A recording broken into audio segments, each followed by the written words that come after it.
Assalamualaikum warahmatullahi wabarakatuh. Halo semua, kembali lagi dengan aku Intan Sri Wahyuni. Semoga kalian di sana yang mendengarkan selalu dalam keadaan sehat. Kali ini aku akan membahas berkaitan kekerasan seksual terhadap perempuan. Topik ini akhir-akhir marak aku dengar di media sosial ya. Mungkin banyak dari kalian masih tabu dengan pentingnya pemahaman apa itu kekerasan seksual. Oleh karena itu, di sini aku akan memaparkan sedikit pendapatku tentang kekerasan seksual yang hubungannya dengan kesetaraan gender. Oke, aku akan menyajikan data terlebih dahulu. Dari data dapat kita lihat persentase korban cenderung lebih mengarah kepada perempuan, sedangkan pelaku mengarah kepada laki-laki. Pada diagram lingkaran juga dapat disimpulkan usia korban kebanyakan masih anak-anak, sedangkan pelaku adalah orang yang sudah dewasa. Lalu, bagaimana itu bisa terjadi? Mari kita masuk dalam identifikasi masalah. Terlihat dalam grafik sensus tertera jumlah kasus sebanyak 10.796. Data ini baru saja tersaji dan diperbarui tanggal 1 Januari 2020. Pelecehan seksual mampu terjadi oleh siapa saja terlepas dari perhatian umur maupun jenis kelamin korban. Begitupun dengan lokasi peristiwa mampu terjadi dimanapun, mulai dari lingkungan rumah, masyarakat lokal sampai kota, baik yang sedang menimba ilmu, halnya sekolah ataupun kampus. Tidak heran saja sejak sejarah perkembangan warga semenjak sebelum, selama, dan selesainya abad pertengahan sudah ditandai oleh banyak sekali usaha manusia dalam mempertahankan kehidupannya, dan hampir sebagian besar meliputi kejadian kekerasan. Bahkan, kehidupan umat manusia dalam abad 20 ini masih ditandai oleh keberadaan kekerasan menjadi suatu keuntungan yang ingin dicapai oleh salah satu pihak. Komnas Perempuan pun mencatat dalam kurun waktu 2017 sampai 2021, kasus kekerasan seksual di bidang pendidikan paling banyak terjadi di perguruan tinggi, khususnya 35 kasus, dan sekunder atau SMA dengan 15 kasus. Lalu, Bagaimana kesetaraan gender berhubungan dengan masalah ini? Kekerasan seksual dan kesetaraan gender sangat berhubungan erat, di mana pentingnya paham kesetaraan antara perempuan dan laki-laki adalah salah satu prinsip untuk menghentikan kasus kekerasan berbasis gender.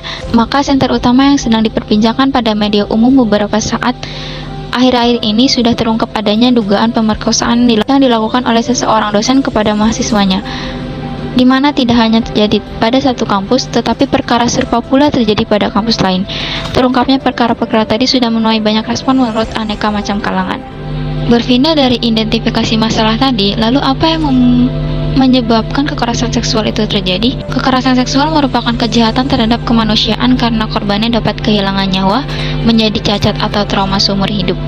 Pertanyaan kita bersama adalah, siapa yang bertanggung jawab atas kekerasan seksual di kampus? Menurut saya, pihak yang berperan aktif adalah negara dan kampus itu sendiri.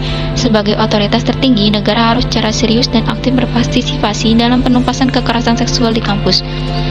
Keterlibatan negara melalui organisasi dan lembaga terkait, serta melalui produk politiknya sangat diharapkan agar kampus dapat dijadikan sebagai rumah yang nyaman untuk kegiatan akademik.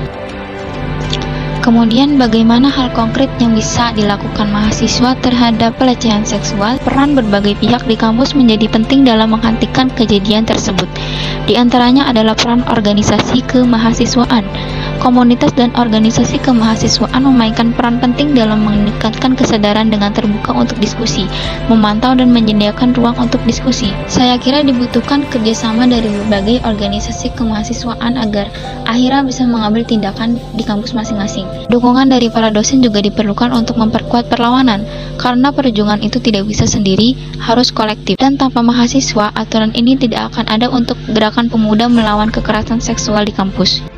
Kemudian penanggulangan atau pencegahan dan solusi dalam menghadapi kekerasan seksual yaitu bersikap tegas dan memberikan teguran. Biasanya pelecehan seksual berupa sentuhan pada beberapa bagian tubuh, dan sebagai perempuan rawan sekali terjadi ketika terdapat banyak orang yang berdesak-desakan. Jika hal ini terjadi, segeralah berganti posisi dan tegur secara tegas dan lantang. Kemudian bekali diri dengan pengetahuan bela diri.